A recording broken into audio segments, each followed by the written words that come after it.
Thank you to all the attendees and for everyone who are joining us right now. This is part of the Mni Ki Wakan Indigenous Water Decade. This year's theme is addressing the Western world, an Indigenous call to higher consciousness. And joining us today is Emma Robbins from the Navajo Water Project, and she'll share more about her in her introduction and her work moving forward. The topic we're discussing today is the Navajo Water Project during COVID-19. So we appreciate all the attendees here joining us, and there'll be more coming along. This is a live feed, so we ask all the attendees to host a watch group and invite their friends, as well as to share on their pages if they can. This is at the Mni Ki Wakan Facebook page, MNIKIWAKN. So with that, I'll share a little bit first before we officially start here. And right now, at this time, I want to talk about Mni Ki Wakan. And Mni Ki Wakan stands for Water is Sacred. This has been an initiative that has existed since 2017 and was announced at the United Nations Permanent Forum on Indigenous Issues, where some of our co-conveners and team members provided input on the floor over there at the UN and announced certain parts to it, like the Indigenous Water Assembly. They called for an Indigenous water coordinating body where partners, Indigenous peoples and youth working for the future of water could partner and come together on this body to host conversations, envision future possibilities around water. And since that time, Emma Robbins has been a partner to Mni Ki Wakan in the past summits and in previous initiatives and conversations that we held. So with further ado, I would like to invite Emma Robbins on now to introduce herself and to begin her presentation she has prepared for all of you. Thank you. I really appreciate that. Hello, everybody. I'm really excited to be here. It's an honor again to work with my brother Wakinian here. As he mentioned, we've been doing things together for a couple of years now, and I've been very honored and I've learned so much participating in Mni Ki Wakan, and I'm really glad that everybody's here to see it. And obviously, I'm always going to say follow all their social media because they have a ton of great stuff if you're not already. So I just wanted to start by introducing myself. I'll start by traditionally introducing who I am. So Yate She Emma Robbins Yaneshia Biligana Neshle Hashkan Hadzoche Bashishchin Biligana Dashache Adona Kaidne Dashanale Akot Ego Dene Atsana Neshle Twinis Dizit De Nasha Do Navajo Water Project Benashnish Do Binat Ani Neshle so I just explained who I am in terms of my clans. I am Navajo. I am half Jewish, and my father's clan is yucca fruit strung out on a line. And my paternal grandfather is Nakaidene, or the translation would be Mexican People Clan. I am the director of the Navajo Water Project, which is under the umbrella of the human rights organization Dig Deep Water.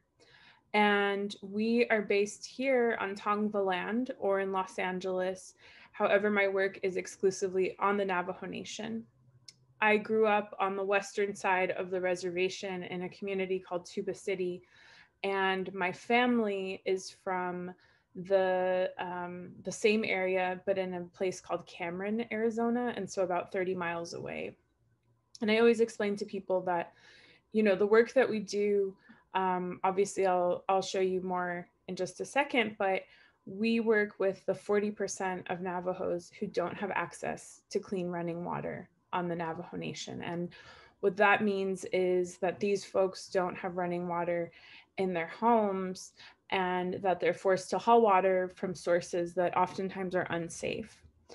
I myself was very fortunate to grow up in a household with running water and with electricity, which many of our relatives on the reservation do not have. But I was inspired to do the work that I do because my grandparents and my aunties and uncles and cousins and many community members did not have that luxury. So I was actually just reminded of this from a post that my cousin had shared, but about 20 years ago, my Nelly woman, or my maternal grandmother, had passed from stomach cancer. And that was due to uranium contamination that was in the soil, the air, and the water. And, I was about 14 at that time, and that really pushed me to start to think that not only do people not have access to clean running water in their homes, which is an injustice, especially, us being a sovereign nation living within one of the richest nations in the world history, but also the water that we do have access to has contaminants like radon or uranium or arsenic, and that's not good, and it affects many of us across Native nations. So my background is actually in the commercial art world professionally, and I am an artist myself. I make a lot of work about treaty rights specifically and how this relates to water on Native nations. But so in 2015, I had actually read about Dig Deep Water, and I had become interested in the work that they were doing on the reservation. Up until that point, a lot of what I had done was education and doing a lecture series about living conditions on my reservation, including lack of running water. And I became interested and I reached out to them. And it was just sort of like a casual contact at first. And then several months later, I left the commercial art gallery that I was directing to move here in LA. And then I now split my time between the res and the city here to work on the Navajo Water Project. So I'm very fortunate to work back home with my people. I'm very fortunate to have a very supportive family. And I'm very fortunate to be able to work with the people who I do. So as I mentioned, we work with families who don't have running water and electricity. And I'm going to be talking about some of our long-term work that we did prior to COVID, and then the work that we're doing now during the pandemic. So let me pull up a little slideshow here. One second.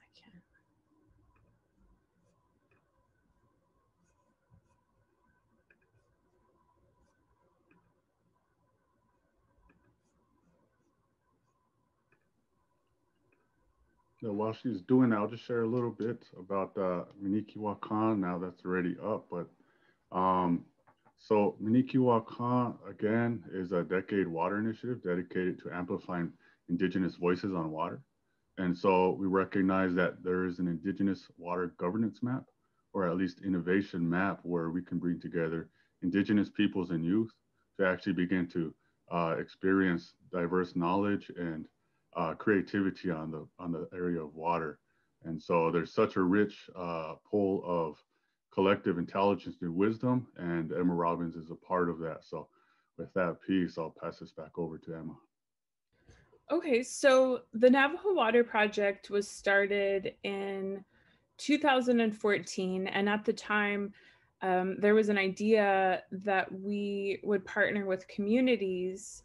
And where this all started was in New Mexico with an organization called St. Bonaventure.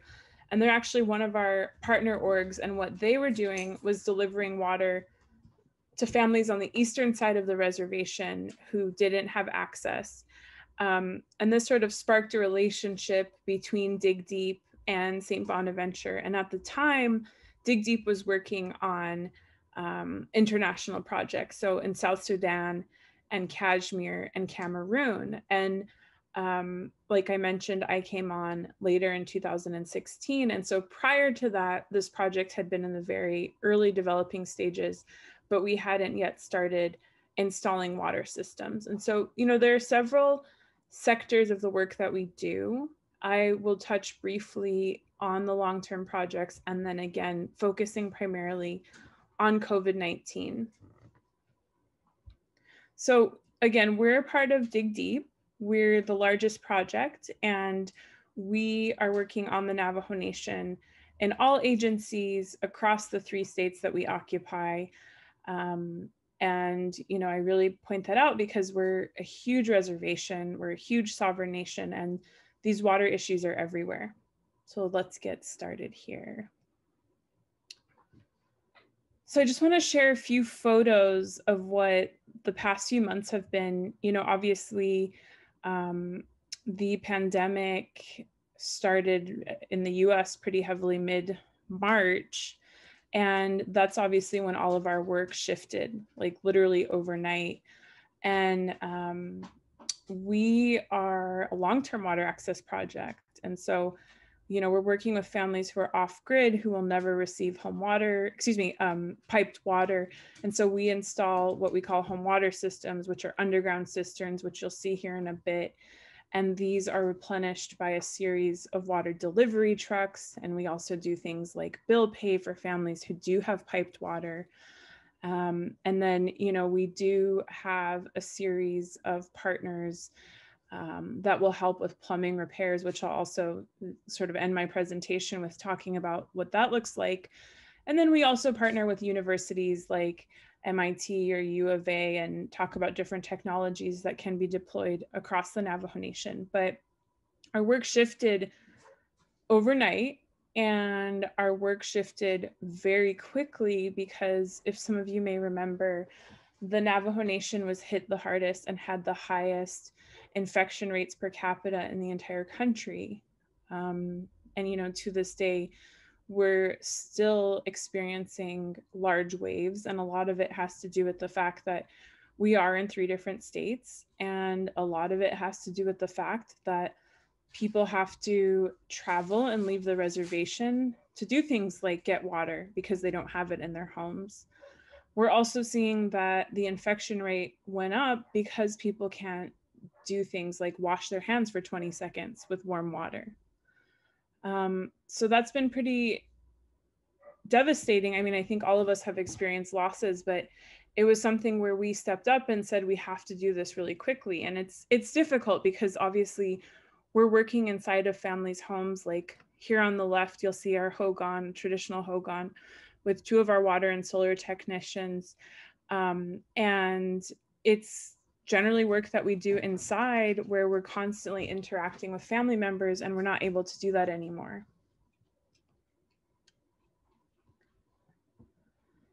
A big part of my job is planning and doing data organization and data collection because, you know, on many Native nations, it's something that is really hard to do because the information is just not there in the first place. And it's because we're so expansive and it's so hard to get that info, even things like GPS coordinates. You know, everyone's in very rural areas. And so here on the left, you can see some of our partners. We partner with the local government, or what's known as a chapter on our reservation. And this is the Dilcon chapter. Another one of our water and solar technicians, a manager, and then our field engineer. We're a staff of 17 people now. And so I'm very lucky to have such an amazing group of people who are just as dedicated to this project and who really just stepped up to the plate. So we started dropping these storage tanks, which is what you can see here in the middle. And then here on the right are 3 of the clients that we serve. You know, again, this is the work that we've been doing during COVID. So I want to jump to talk a little bit about the long-term projects before I focus more on the COVID relief work. When I say long-term projects, what that looks like is we'll identify a community partner because, you know, we need to make sure that these are projects that are collaborative. They're not just consentful, but we're designing these projects with people in mind that they'll be able to carry it out after we leave. And when I say leave, I mean setting people up with things like the home water systems, but also water delivery routes, and making sure that these are going to be sustainable and that there's going to be an operation and maintenance plan, and that it's not just going to be like failed technology. So we have installed almost 280 what are known as home water systems, and these are underground cistern tanks that work for families who live off grid.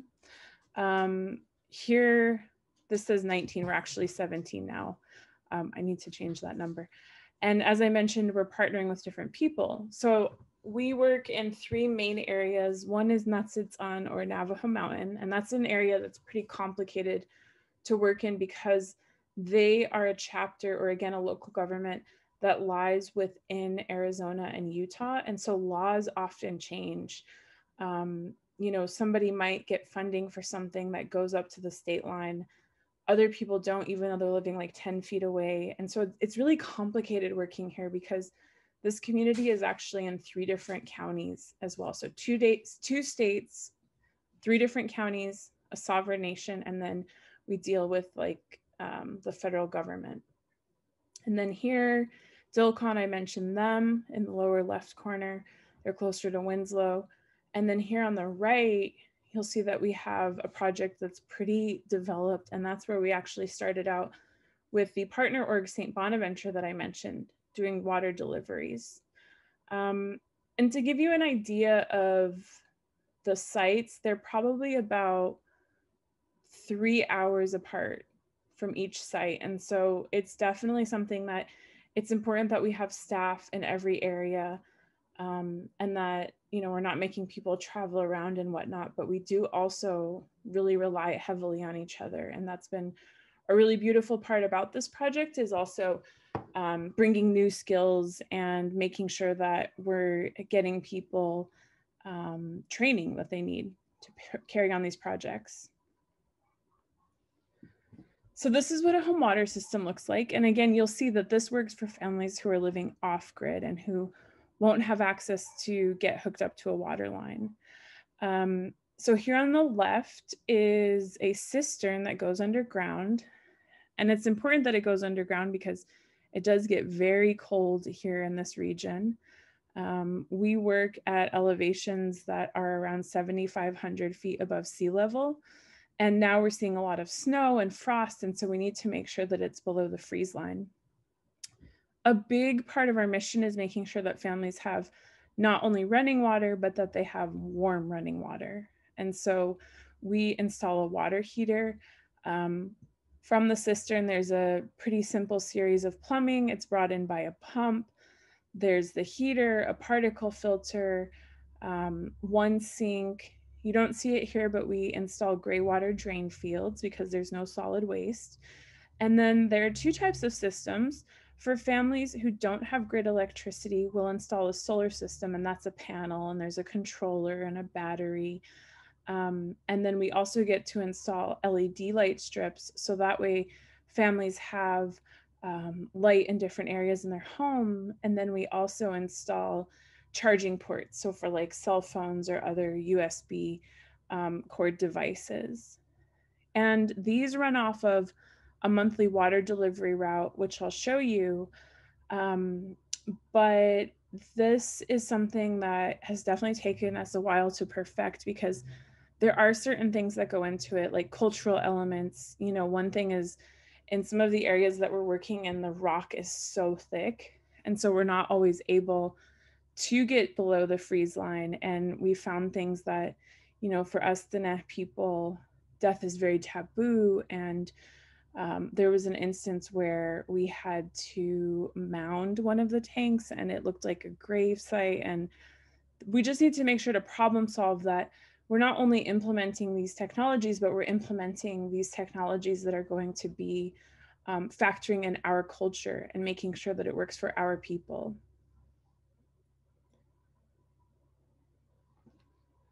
So, of course, as I mentioned, in March, things shifted very dramatically.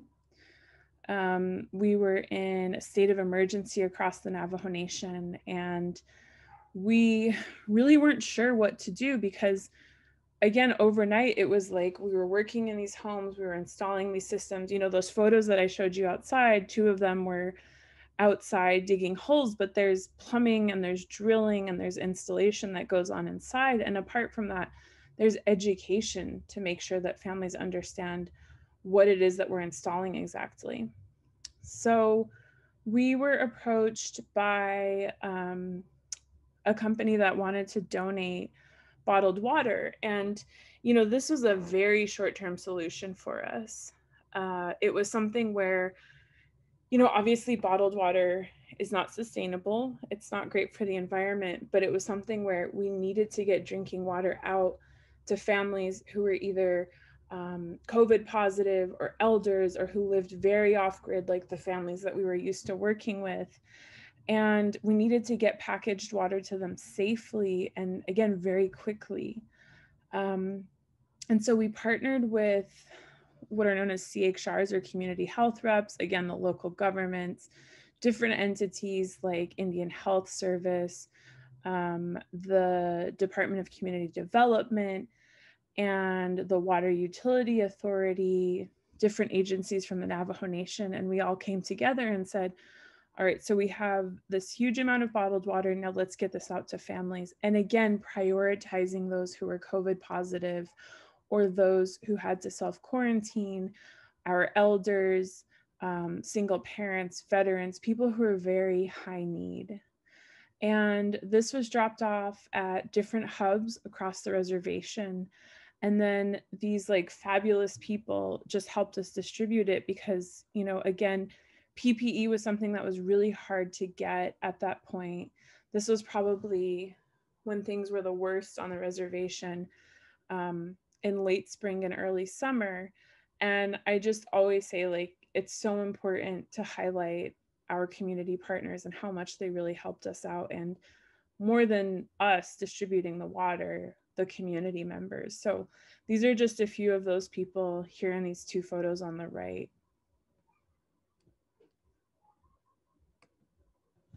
So as I mentioned, bottled water obviously is not a very sustainable solution. It's not long-term. And so my team and I came back together and said, we need to find something that's more long-term. And again, knowing that we weren't going to be able to install these 1,200-gallon cistern tanks, we came to the conclusion that we should start installing storage tanks that are 275-gallon. And the big difference is they're above ground, and obviously they're smaller, but they are still filled up by our water delivery routes. And so we started installing these systems, and there was a lot of engineering that went into it. So again, we're at these super high sea levels, high elevations, excuse me. But then we have the problem of freezing, as I mentioned, and tanks needing to go below ground. And so these are actually some of our earlier tanks that we did, but we've now switched to tanks that are darker.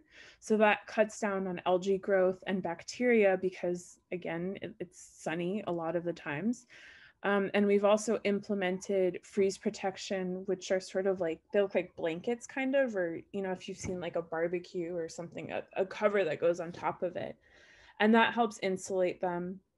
We're still seeing freezing, so it's something that we're working out. And we have done, I'd say of the 840, we've done about 700 of them. So our goal was to finish 840 by the end of the year. But we have to factor in things like how bad things are getting on the reservation again. And also with the snow and the rain, and road conditions are very rough, which is a huge problem on the reservation. But we're still distributing these, and these are important because we're filling these up. As I mentioned, on the Navajo Nation, what we see is a lot of times people have to leave to go to border towns where infection rates might be higher, or they go to one of the 13 grocery stores that we have on our huge nation, and water supplies can be limited. And it's almost as if people are going and exposing themselves in vain. And so when we're able to fill up these water sources, it allows people to stay at home and shelter in place. And on top of it, we're making sure that people are getting water from safe sources, because again, there is a lot of uranium contamination across the reservation. Some of the wells or windmills that people visit might be designated for livestock only, and that's not water that's obviously safe for human consumption. So it's also allowing people to wash their hands. And from here, we're just sort of, figuring out now where we go to next, because we want to have even a third step after these tanks, and again, in between the home water systems, until we can safely get in homes. And so the thing that's also really important here is that you remember from the map prior, we were working in those 3 different areas, and now we have expanded to work in tens of areas. So I don't have a little pointer here, but you remember there was here on the top left in Natsitsan or Navajo Mountain. And then now we're working in all of this area. Tuba City is actually where I'm from. And then as I mentioned, some of these dots are Cameron, where we've worked again here in the bottom left around Winslow and Dilcon, but now we've expanded to all of these areas. And then we're still working in the same areas in New Mexico on the eastern side. But the expansion has been amazing, and it's like a silver lining because this preps us to go into communities when we are able to do longer term work. I mentioned a big part of my job is data collection. A huge part of my job is also building relationships, because people will say to me, well, you're from the Navajo Nation, so why can't you just expand to another area? Well, I'm from the western side, and we have different cultures across the reservation, being so huge and being the largest sovereign nation in the United States. And it's not just this like copy and paste thing. It's about making sure that we're going into communities and demonstrating that we want to be collaborative, that we want to design these projects together, and again, that we're there for the long term.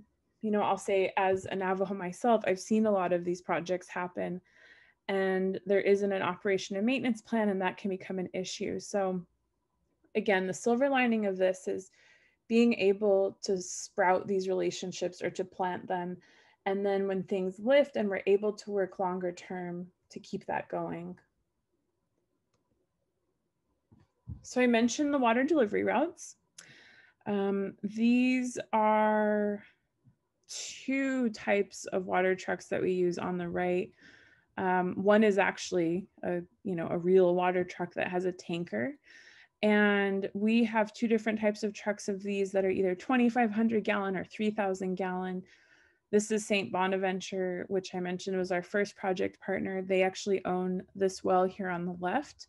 We also collect water from public sources that are managed by the Navajo Tribal Utility Authority, or NTUA. And I'll talk a little bit more about that here in a bit. And then here on the right, for areas where the roads are really, really rough, this is actually Natsitsan. On the right, we'll need to use a smaller tank because a big truck just can't get out to some of these areas. I mentioned that roads are really rough, and so it's a big problem oftentimes. And we, again, have to fill up from a safe source. We test the trucks and the tanks rather to make sure that there's no bacteria in them on a regular basis. And it's been really great because we've gotten people in the past couple of years CDLs, which is great. I always say you should get as much out of your job as your job gets out of you. So again, it's been awesome to just sort of see how this has expanded, because when I first started at Dig Deep and when I first started with the Navajo Water Project, we had 1 system installed and we had 1 water truck. And now we've grown to have 7 water trucks. And it's just been really amazing to see that we're now almost at 280 home water systems. So during the pandemic, we're still filling up those almost 280 home water systems, which would be the larger underground tanks. And now we're filling up the 700, 275 gallon storage tanks that are above ground. So it's a lot of work. And I'd say one of the hardest parts is just making sure that we could keep up with it and get people water so that they can stay at home. I talked about silver lining. I'd say another huge silver lining of this, and this is related to the watering points, is during the pandemic, the Water Access Coordination Group was formed by someone from IHS, whose name is David Harvey. And he's an engineer, and he brought together a ton of different entities. There are more than 20 of us, and we range from Indian Health Service, or IHS, to the tribe, to the other federal government agencies, to universities, to nonprofits like Dig Deep and the Navajo Water Project, and then volunteers. And so we come together on a bi-weekly basis and we talk about what everybody's working on. And, you know, again, being from the reservation, I've never seen this before.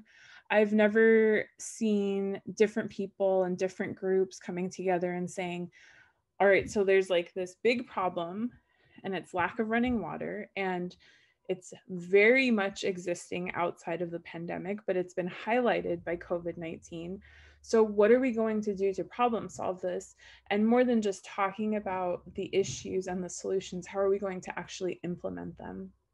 So one of the biggest things that we did was we actually rehabbed a lot of, and when I say we, I mean the whole group, rehabbed different water sources that weren't in use. Maybe a pump was broken, maybe it wasn't safe, maybe there wasn't electricity, but we've expanded these across the Navajo Nation. So it's amazing because we can fill up at these points. The Navajo Water Project water truck drivers can fill up at these points, and they're safe and they're open to the public and they're equipped with, you know, sanitizers, and the water is actually free to everybody. So there's no charge cards or coins that you would normally have to use on the Navajo Nation.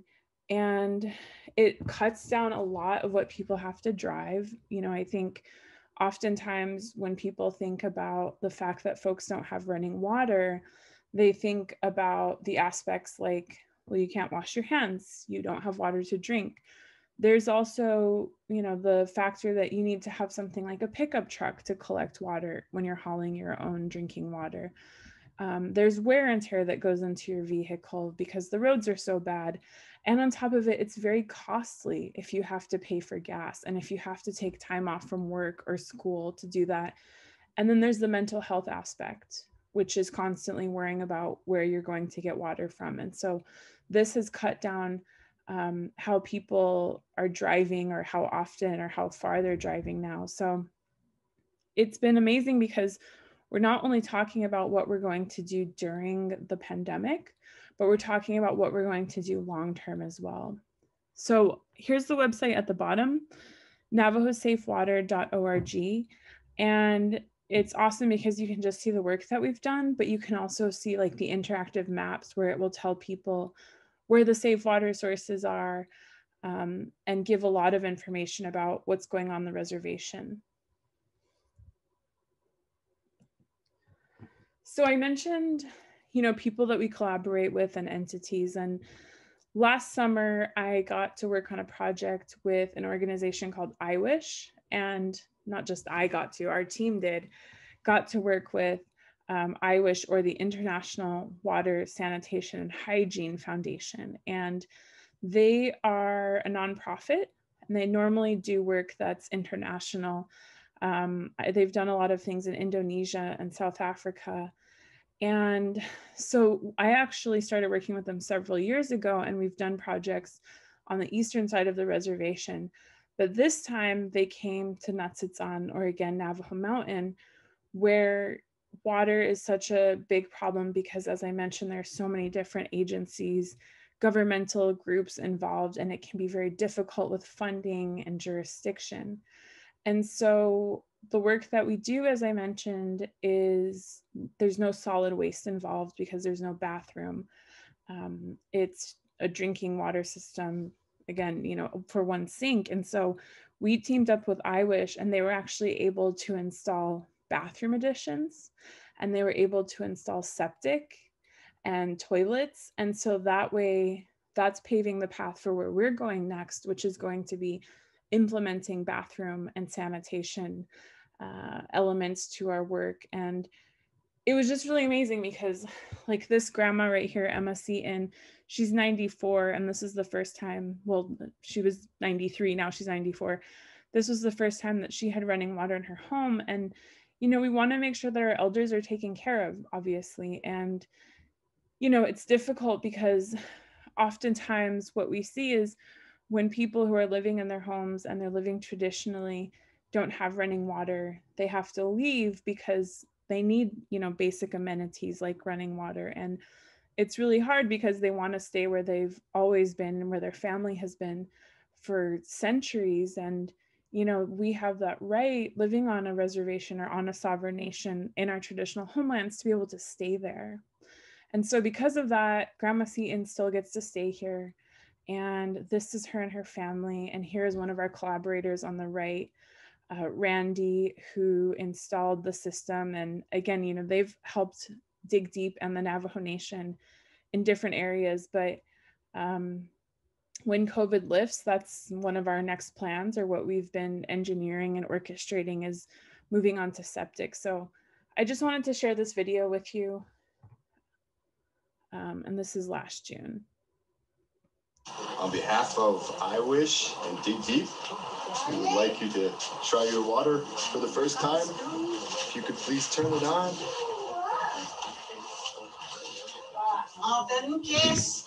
Hey.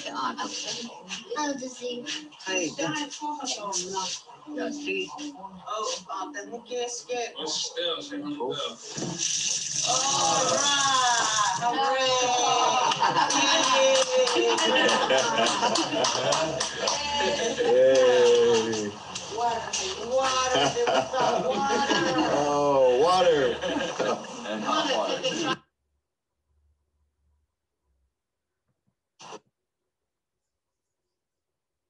So I'm just going to leave you here with our website and with my contact information.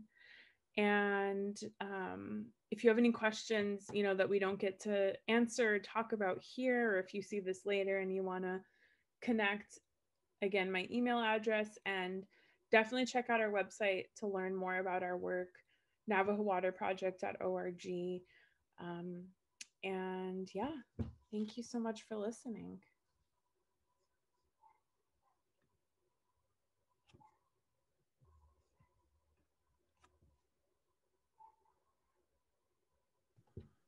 Okay, thank you, Emma, for presenting all those important areas, and I was really inspired to see that video. That was really a powerful moment to see that Unchi turn on that water. And I think that kind of brings to mind sort of terms like Indigenous water access, and to actually see how that occurs relationally as Indigenous peoples.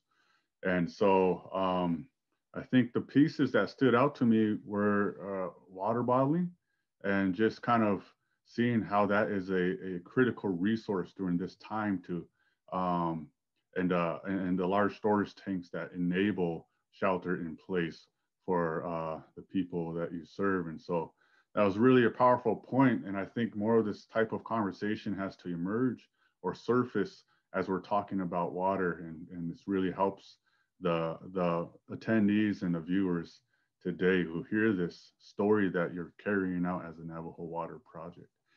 But with that piece too as well, I think you mentioned just a little about Mni Ki Wakan, and I want to ask one more question after this one, and it's more so about your future vision of where you see yourself in the future in terms of water and the Navajo Water Project, that best possible future. But right now, I'd like to ask you about Mni Ki Wakan, the Indigenous Water Decade. It's an initiative that has been in existence to bring Indigenous peoples and youth together to amplify Indigenous voices on water.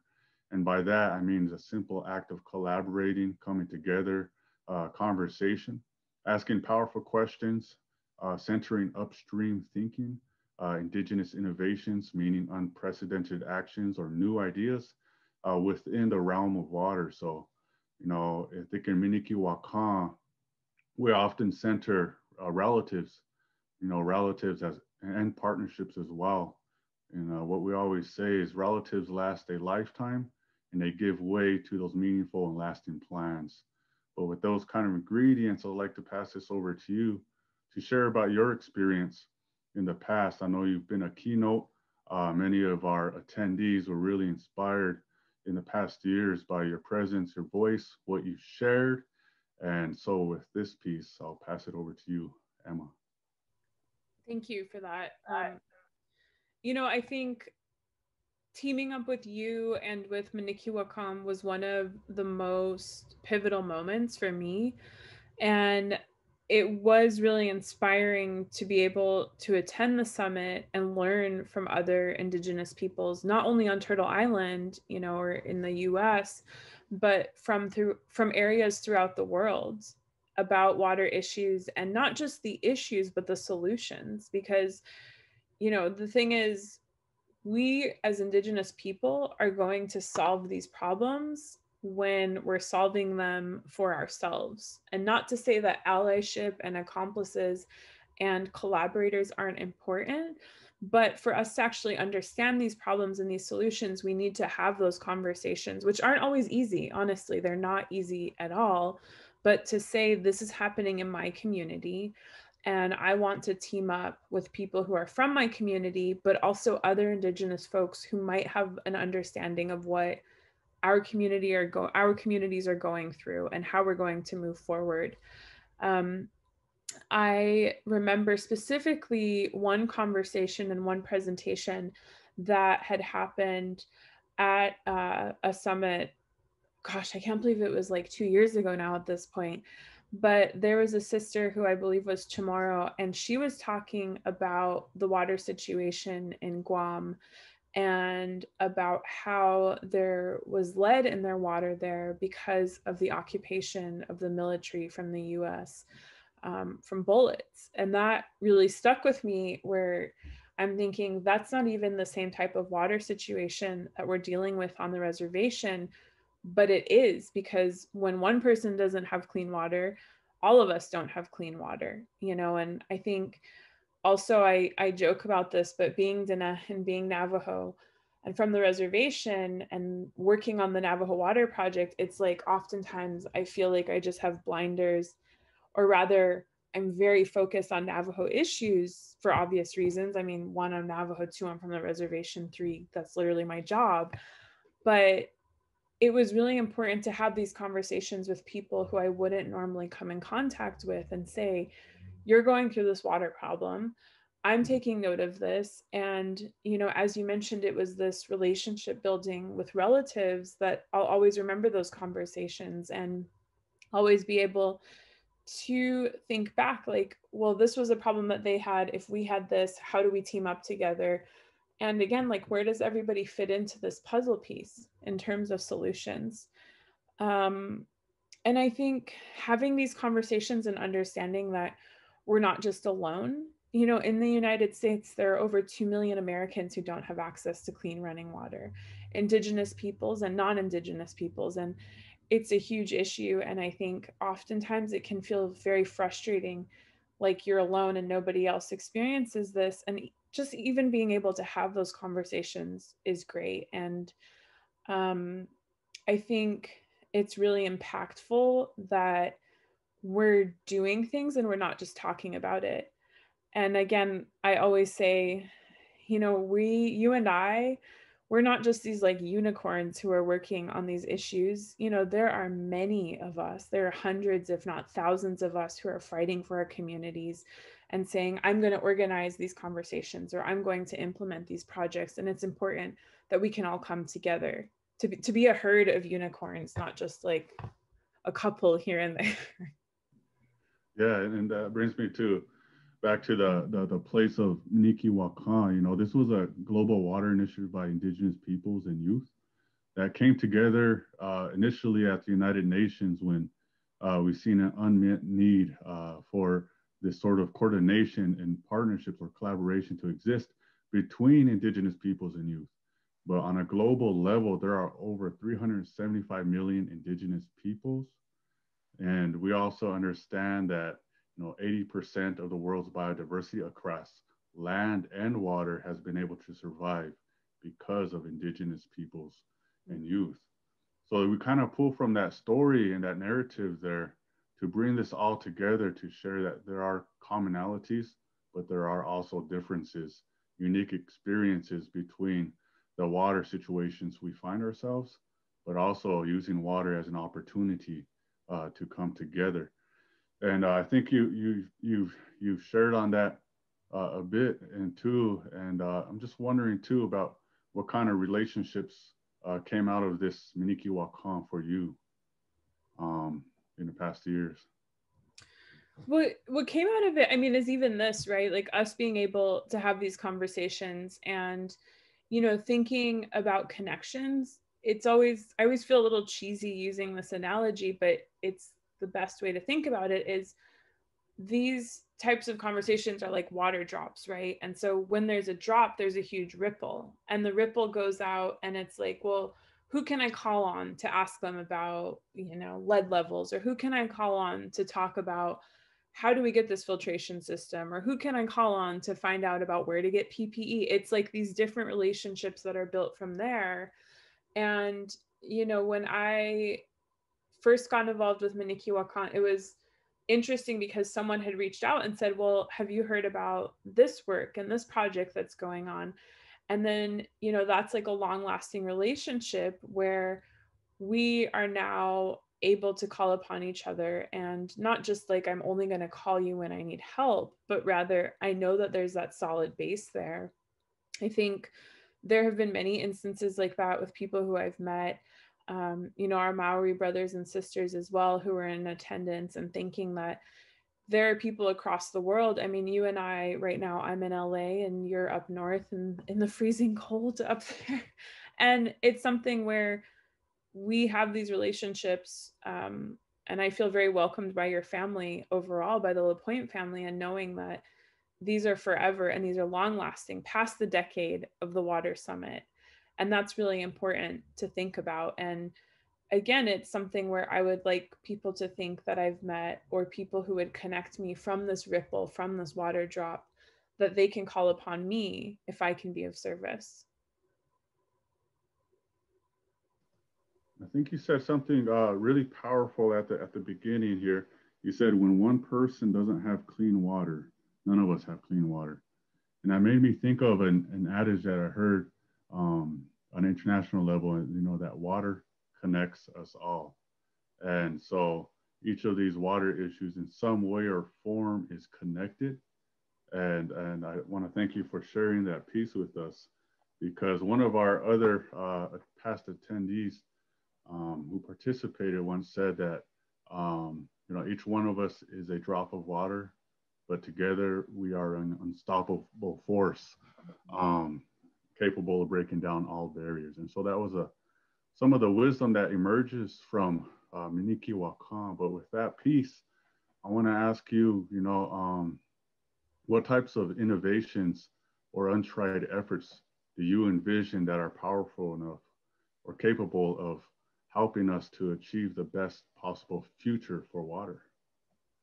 I think it definitely just starts with collaboration like this, like being able to have a place where we come together and talk about the issues. And, I mentioned one of the biggest parts of my job and one of the hardest parts of my job is data collection and getting that information. And it's because traditionally we might not have had that technology. And by that, I mean GPS coordinates or databases to record this information, to find out who needs help and when do they need it and how do we prioritize. And I think just starting from the base level of saying we need to organize, right? I know a lot of times organization can be hard because it's no coincidence that all of us Native peoples are so spread out from each other. I mean, it's something where when we're able to come physically into one area or physically, over the internet and have these conversations, that's like the baseline of it. I'd say the second thing, or what goes hand in hand with it rather, is education and being able to say, these are our rights. We are allowed to go to the UN and say, we need help with water, or this is our issue. Or we are allowed to hold the federal government accountable and say, there is a line in my treaty or a section that says that I deserve clean running water. I'm a human being. I'm technically an American. Like, I deserve clean running water. And so I think coming together, collecting that information, organizing it, and then being able to educate ourselves is something that's really going to spark us and raise us above.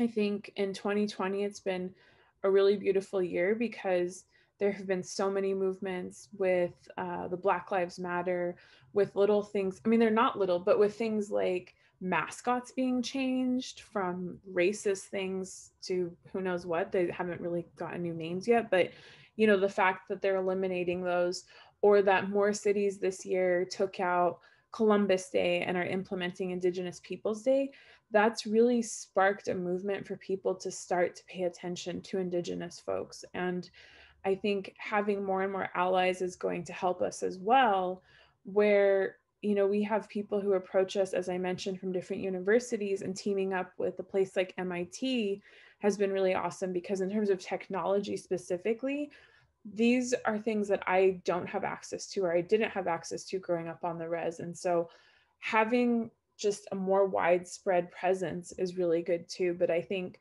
for sure we're still, as Native peoples, figuring out the first two things, which is organization, along with that information collection, and then education. So I don't think there's like a copy and paste, unfortunately, for every water issue, but I think it definitely starts from like the two most basic things. Yeah, and you know, that makes me think about water in terms of the most fluid issue in the world, but also one of the most fluid opportunities to come together on. And when I think about that a little bit more, what comes to mind is you know, the diverse sectors of Indigenous water innovation, or what is also called Indigenous water governance. And so I imagine that what you're really working on too, in one aspect, is Indigenous water infrastructure. You know, you're doing that relationally, you're working on the ground. And then as we get to Indigenous water advocacy, you know, that's where we go to the United Nations. That's where we use these different types of bodies at different levels to voice these water rights. And you have Indigenous knowledge, which is recognized as the first line of water restoration, and also our original act of protecting water. And so there's these different types of the water sectors for Indigenous peoples. I've come to understand through your story, through other stories at Mni Ki Wakan, even you sharing right now has helped broaden my understanding of what that looks like. And so I want to thank you for being on here for this session.